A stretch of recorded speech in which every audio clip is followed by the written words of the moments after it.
And with this jump energy, guys, for some of you, ibig sabihin nito, super nagiging busy kayo, no? Busy kayo both sa mga personal nyo and sa mga personal yung buhay and sa mga trabaho nyo, ganyan, na yung iba baka it might lead to exhaustion. So baka ma-over fatigue naman yung iba sa inyo, mga kapiksi, baka ma-drain yung energy nyo. So still, kailangan pa rin ng balance, mga kapiksi, no? So huwag nyong kalimutan, alagaan yung sarili nyo, guys. And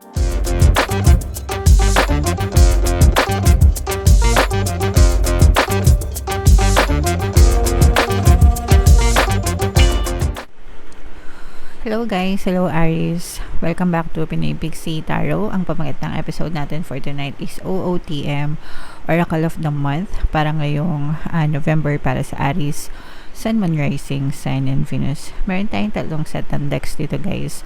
Ito yung para sa spiritual message nyo, ito yung para sa life messages, and ito naman yung para sa love life, mga kapiksi.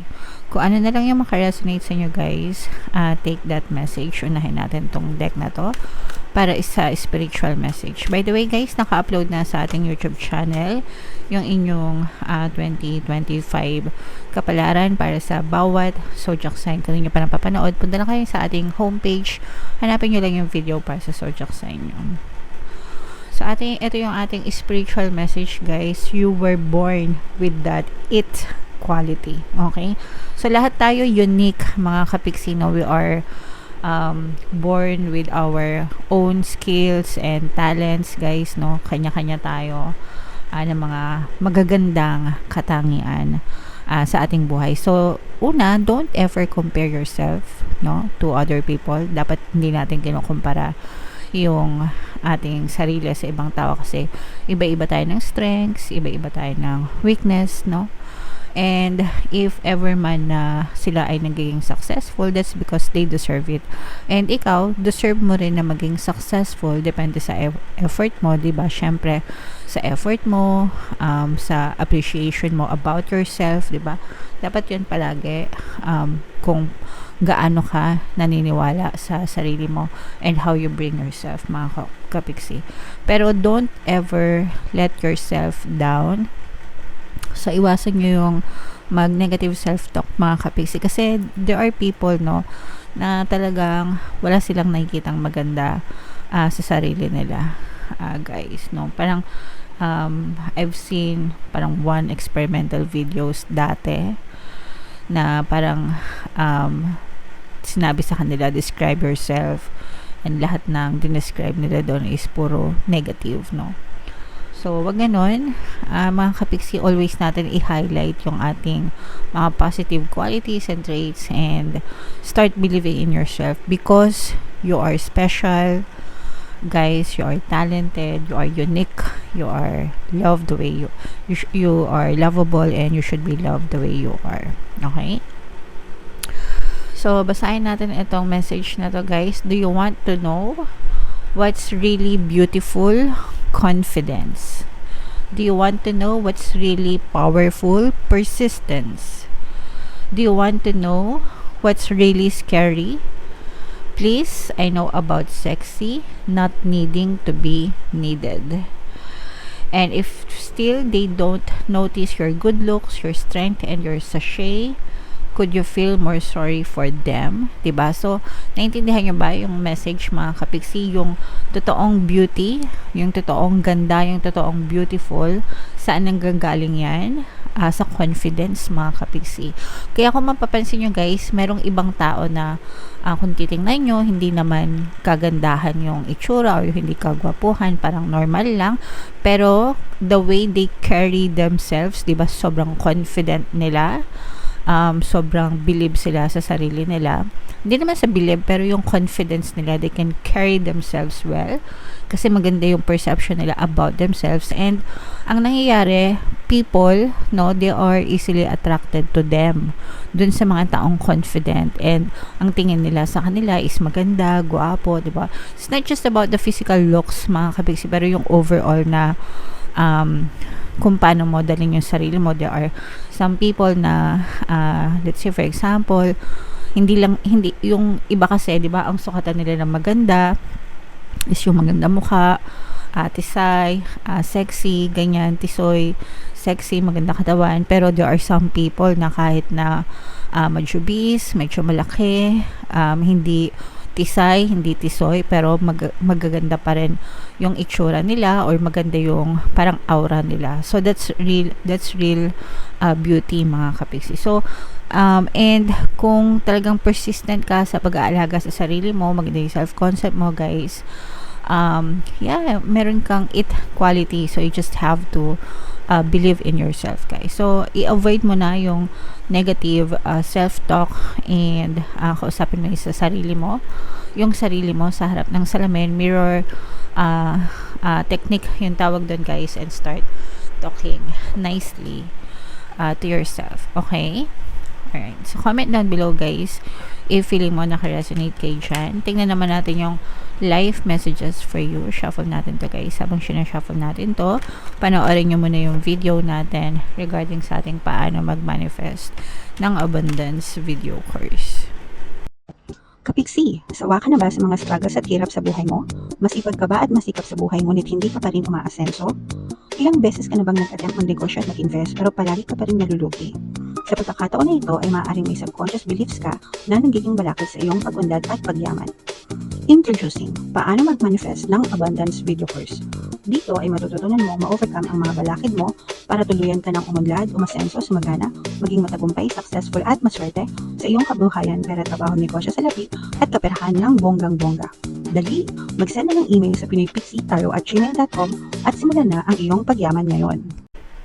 Alright, so sa lahat ng gusto mag-avail ng course, guys, meron tayong 500 pesos na discount until November 30, kaya mag-avail na kayo, mga kapiksi.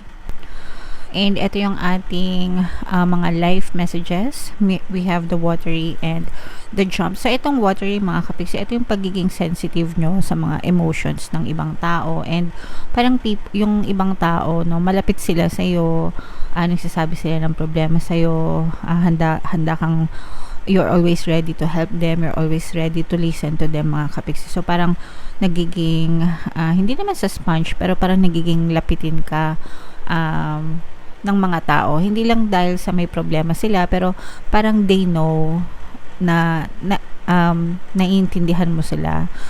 Parang naiintindihan nila na kapag kasama ka nila, gumagaan yung pakiramdam nila, you can give advice to them, yung mga ganon. So, it's healing, no? Ibig sabihin, you are providing healing to other people. So, nakakatulong kayo, guys, sa ganong paraan. And with this jump energy, guys, for some of you, ibig sabihin nito, super nagiging busy kayo, no? Busy kayo both sa mga personal nyo and sa mga personal nyong buhay and sa mga trabaho nyo, ganyan, na yung iba baka it might lead to exhaustion. So, baka ma-over fatigue naman yung iba sa inyo, mga kapiksi, baka ma-drain yung energy nyo. So, still, kailangan pa rin ng balance, mga kapiksi, no? So, huwag nyong kalimutan, alagaan yung sarili nyo, guys, and magpahinga kapag kayo ay napapagod. So, yan yung live messages nyo, guys. Ito naman yung ating mga love life, no? Messages. Ito yung mensahe sa inyo ng inyong mga partner or specific person. Habang sinashuffle ko ito, guys, naka-flash sa screen nyo yung ating paano mawala ang third party at magkaroon ng harmonious na relationship, para mawala yung mga kabit na mga jowa nyo, guys. 20% discount yan until November 30, kaya mag-avail na kayo, mga kapiksi. So, ito yung mga messages ng person nyo, guys. Pwede mag-resonate, pwedeng hindi. Kung ano yung naka-resonate, guys, take that message. I replay our conversations over and over. I wish I could share my good news with you. For some of you, guys, pwedeng LDR kayo nitong person na to, baka nagkahiwalay kayo, ganyan. Or pwedeng naghiwalay na kayo, ghosted, no contact, ganyan. Kaya sabi niya, I wish I could share my good news with you. Kasi baka yung iba sa inyo, wala ng contact, wala ng communication, pwedeng separated na, hiwalay na. Or LDR. Pag LDR naman, guys, pwede pa rin naman magkaroon ng communication, pero for some of you, pwedeng kasi naka-block na talaga yung communication nyo. So, lahat ng mga magagandang bagay na nangyayari sa kanya, gusto niyang i-share sa'yo, gusto niyang ibahagi sa'yo. Parang gusto niyang maging part ka ng moment na yon, mga kapiksi. Yung joy niya, yung kaligayahan niya, yung happiness niya, gusto niya yung i-share sa iyo, guys.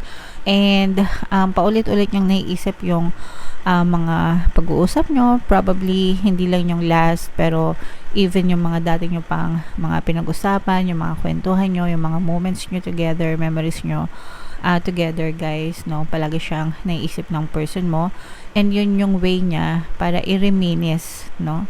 Sa isip niya, para maalala ka niya and ma-feel niya na nandun ka pa sa feeling niya.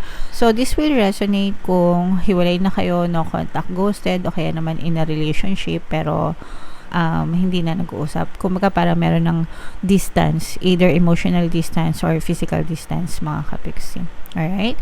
So comment down below, guys, if feeling nyo naka-resonate kayo dito, mga kapiksi. So comment down below, guys, kung saang message kayo naka-resonate. Di naman to mag-resonate sa lahat, pero dito ba sa spiritual, dito ba sa life message, or dito ba sa love life? Comment down below, guys, kung saan kayo naka-resonate. Okay? Alright, so ito yung ating 2025 kapalaran, guys. Panoorin nyo na, and ito naman yung ating success stories ng paano mag-manifest ng abundance video course. Click here to subscribe, guys, and ito yung ating mga pampaswerte subliminals. Thank you for liking, sharing, and subscribing, and see you again next time. I love you all, mga kapiksi. Have a nice day. Bye-bye.